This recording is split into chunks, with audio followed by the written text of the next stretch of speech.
భారతదేశంలో చాలా అంతుచిక్కని రహస్యాలున్నాయి. ఎన్నో అద్భుతాలతో పాటు అంతుచిక్కని విషయాలు కూడా ఉన్నాయి. ఎంత పరిశోధించినా వాటి గురించి ఎవ్వరూ ఎప్పటి వరకు చెప్పలేకపోయారు.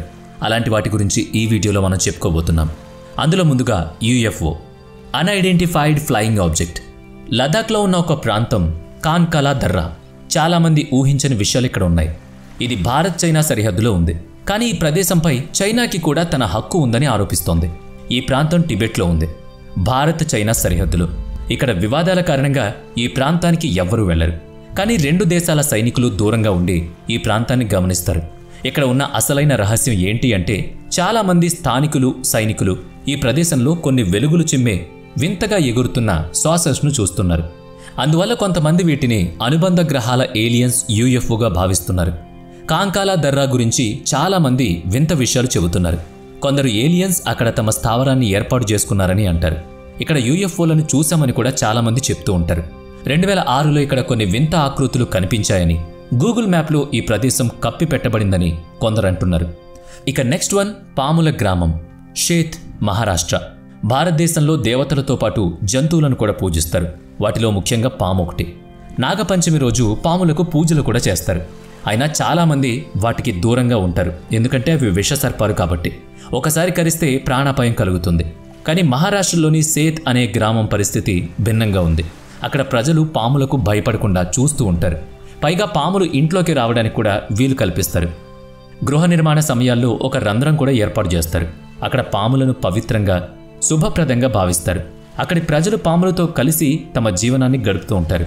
ఈ గ్రామంలో 2600 మందికి పైగా జనాభా ఉన్నా ఒక్కరు కూడా పాము కాటుకు గురికాలేదు. ఇక నెక్స్ట్ వన్, దర్గాలోని తేళ్ల రహస్యం. భారతదేశంలో పాములు కాటేయని గ్రామం గురించి చెప్పుకున్నాం కదా. ఇప్పుడు మరొక వింత ప్రదేశాన్ని గురించి తెలుసుకుందాం. ఉత్తరప్రదేశ్లో ఉన్న అమ్రోహాలో ఒక ప్రసిద్ధ దర్గా ఉంది, షరీఫుద్దీన్ షా విలాయత్ దర్గా. ఇది 13వ శతాబ్దంలో ఇరాన్ నుంచి వచ్చిన ఒక పవిత్ర స్థలం. ఇక్కడ అద్భుతం ఏంటంటే, ఈ దర్గా పరిసరాల్లో ఉన్న విష తేళ్లు ఎవరిని కొట్టవు. ప్రజలు ఇక్కడ తేళ్లను చేతిలో పట్టుకుంటారు, కానీ అవి ఎవరిని కొట్టవు. ఈ విశేషాన్ని చూసేందుకు దేశ విదేశాల నుంచి కూడా చాలామంది యాత్రికులు అక్కడికి వస్తూ ఉంటారు. ఇక నెక్స్ట్ వన్, ఢిల్లీలోని లోహపు స్తంభం యొక్క రహస్యం. ఢిల్లీలోని ఒక అద్భుతమైన రహస్యం గురించి తెలుసుకుందాం. ఢిల్లీలో కుతుబ్ మినార్ దగ్గర ఒక పురాతన లోహ స్తంభం ఉంది. ఇది 21 అడుగుల పొడవు, 16 అంగుళాల వెడల్పు, దాదాపు 6 టన్నుల బరువు కలిగి ఉంది. ఇది దాదాపుగా 1600 ఏళ్ల క్రితం చంద్రగుప్త విక్రమాదిత్య కాలంలో నిర్మించబడిందని చెబుతారు. మొదట ఇక్కడ విష్ణు దేవాలయం ఉండేది. కానీ 13వ శతాబ్దంలో కుతుబుద్దీన్ ఐబక్ ఆ దేవాలయాన్ని ధ్వంసం చేసి కుతుబ్ మినార్ను ఏర్పరిచాడు. కానీ ఈ లోహ స్తంభం మాత్రం యథావిధిగా నిలిచింది. అసలు ఆశ్చర్యకరమైన విషయం ఏంటంటే, ఇది 1600 సంవత్సరాలుగా వర్షం, తేమ, వాతావరణ మార్పులకు గురి కాకుండా, ఇప్పటికీ తుప్పు పట్టకుండా శాస్త్రవేత్తలకు కూడా సవాల్ విసురుతోంది. 100 సంవత్సరాలుగా ఉన్నా కూడా అది తడిచినా, ఎండకు ఎండినా, ఏమైనా సరే ఇంకా చాలా పొటెన్షియల్తో అలా నిలబడింది. ఇక నెక్స్ట్ వన్, 40 సంవత్సరాలు ఎటువంటి ఆహారం తీసుకోకుండా జీవించిన సాధువు యొక్క రహస్యం. ఇక ఇప్పుడు మరొక ఆశ్చర్యం ఏంటంటే, వ్యక్తి గురించి. భారతదేశంలోని ఒక సాధువు 40 సంవత్సరాలుగా ఆహారం తీసుకోకుండా బ్రతుకున్నాడట. అతని పేరు ప్రహ్లాద్ జానీ.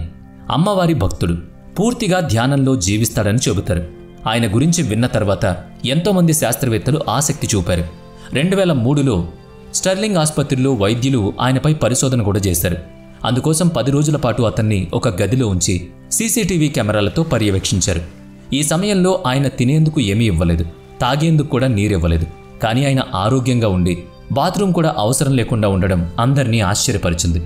ఈ పరీక్ష తర్వాత డాక్టర్లు, శాస్త్రవేత్తలు ఆశ్చర్యపోయారు. 10 రోజుల పరిశోధన తర్వాత ఆయన కేవలం కొద్దిగా బరువు తగ్గారు, కానీ ఆయన ఆరోగ్యం మాత్రం బాగుంది. 2006లో డిస్కవరీ ఛానల్ ఈ విషయం గురించి ప్రపంచానికి తెలియజేసింది. The boy with divine powers అనే డాక్యుమెంటరీ కూడా ఆయనపై విడుదలైంది. ఇక నెక్స్ట్ వన్, జోధ్పూర్లో 2012లో వినిపించిన అంతుచిక్కని శబ్ద రహస్యం. మనందరం నిత్యం పనుల్లో ఉంటాం. ఎవరి పనులు వాళ్ళవి. ఇతరుల గురించి ఆరా తీయడానికి కానీ, ఏదైనా అసాధారణమైన విషయం జరిగితే మనం ఆ దిశగా ఉండడం మొదలు పెడతాం. అలాగే 2012 డిసెంబర్ 18న రాజస్థాన్లోని జోధ్పూర్లో ఒక పెద్ద శబ్దం వినిపించింది. అది చాలా పెద్దగా వినిపించడంతో ప్రజలు భయపడ్డారు. ఓ విమానం పేలినట్లు అనిపించింది. కానీ ఆకాశంలో ఎటువంటి అలికిడే లేదు. ఆ పేలుడు శబ్దం ఎలా వచ్చింది, ఎక్కడి నుంచి వచ్చిందో ఎవ్వరికీ తెలియదు. ఈ ఘటన తర్వాత ప్రజలు దీనికి ఆర్మీ లేదా ఎయిర్ ఫోర్స్ కారణమై ఉండొచ్చని ఊహించుకున్నారు. కానీ వాళ్ళు దీన్ని ఖండించినప్పుడు ప్రజలు పూర్తిగా గందరగోళానికి గురయ్యారు. ఈ పేలుడు చాలా శక్తివంతంగా ఉండడంతో జోధ్పూర్ చుట్టుపక్కల ప్రాంతాల్లో కూడా దీని శబ్దం స్పష్టంగా వినిపించింది. కానీ ఇది ఎలా వినిపించిందో ఎవ్వరికీ తెలియదు. భూగోళంపై 2012లో మహా వినాశనం జరుగుతుందని ఒక భవిష్యవాణి ఉంది కదా, ఆ టైంలో ఈ శబ్దం వినిపించడంతో అందరూ ఉలిక్కిపడ్డారు. ఇక నెక్స్ట్ వన్, మహాబలిపురంలోని కృష్ణశిల. తమిళనాడులోని మహాబలిపురంలో ఒక ఆశ్చర్యకరమైన రాయి ఉంది. ఈ రాయి దాదాపుగా 200 టన్నుల బరువుతో 20 అడుగుల ఎత్తు, 5 మీటర్ల వెడల్పు కలిగి ఉంది. ఇది ఒక భారీ శిలపై 45 డిగ్రీల కోణంలో నిలబడింది. కానీ ఎటువంటి సహాయం లేకుండా అది పడకుండా అలాగే మిగిలిపోయింది. కానీ ఇన్నేళ్లుగా కింద పడకుండా అది ఎలా ఉంది? తుఫానులు, భూకంపాలు వచ్చినా కూడా చెక్కు చెదరలేదు. ఇది ఇప్పటివరకు శాస్త్రవేత్తలకి ఒక గొప్ప రహస్యం. ఈ రాతిని ఇక్కడ ఎవరు పెట్టారు? ఇది సహజంగా వచ్చిందా లేదా ఏదైనా శక్తివంతమైన ప్రక్రియ వల్ల ఏర్పడిందా? ఈ ప్రశ్నలు ఇప్పటికీ చిక్కువేయడం లేదు. 1908లో బ్రిటిష్ పాలనలో మద్రాస్ గవర్నర్ ఆర్థర్ లాలీకి ఈ రాయి ఊహించని విధంగా కింద పడితే ప్రమాదంగా మారొచ్చని భయమేసింది. అందుకే అతను ఏకంగా 7 గజరాజులను ఉపయోగించి దీన్ని కిందకు తోసేయడానికి ప్రయత్నించాడు. కానీ ఎంత కష్టపడినా ఆ రాయి ఇంచు కూడా కదలలేదు. ఇక నెక్స్ట్ వన్, టిబెట్లోని యమద్వారం యొక్క రహస్యం. కైలాస పర్వత ప్రయాణంలో ఒక అద్భుతమైన భయానక ప్రదేశం ఉంది. దీన్ని యమద్వారం అని హిందూ మత పురాణంలో పేర్కొంటున్నారు. ఇది టిబెట్లోని కైలాస్ పర్వత మార్గంలో వస్తుంది. హిందూ పురాణాల ప్రకారం ఇది యమధర్మరాజు గృహంలోకి ప్రవేశించే ద్వారమని నమ్ముతారు. ఈ ప్రదేశం కైలాస పర్వత దక్షిణంలో ముఖ్యమైన భాగంగా పరిగణించబడుతుంది. దీన్ని చోట్రెన్ కాంగ్ నగి అని కూడా పిలుస్తారు. దీని అర్థం 2 కాళ్ళు వంగిన ప్రదేశమని. ఇక నెక్స్ట్ వన్, ఒరిస్సాలోని శివాలయ రహస్యం. ఒరిస్సాలో తితిలాగఢ్ అనే ప్రదేశంలో ఓ రహస్యమైన శివుడి ఆలయం ఉంది. ఈ ఆలయం గురించి ప్రత్యేకమైన విషయం ఏంటయ్యా అంటే, బయట ఎంత వేడిగా ఉన్నా కూడా ఆలయంలో ఉష్ణోగ్రత మాత్రం ఎప్పుడూ చల్లగా ఉంటుంది.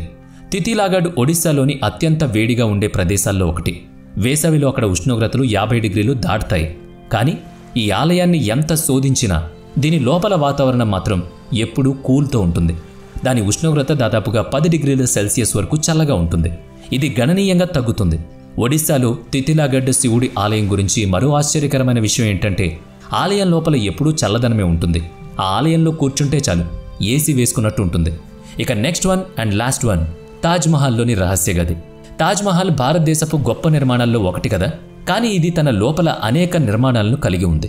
ముఖ్యంగా తాజ్మహల్ కింద ఉన్న గది ఒక అద్భుతమైన మిస్టరీగా మిగిలిపోయింది. ఈ గదిని మొఘల్ కాలం నుంచే ఇటుకలతో మూసేశారు. కానీ అది ఎందుకు మూశారు? ఈ విషయం ఎవరికీ తెలీదు.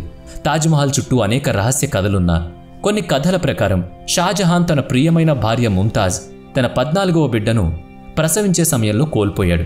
ఆమె సమాధిని తాజ్మహల్కి కిందనే ఏర్పాటు చేశాడని చెబుతూ ఉంటారు. ఆ గదిలో ఆమె సమాధి ఉందని కొందరు, రహస్యం ఉందని కొందరు, వజ్రాలున్నాయని కొందరు, ఏవో నిగూఢ గుప్తాలున్నాయని చాలామంది అనుకుంటూ ఉంటారు.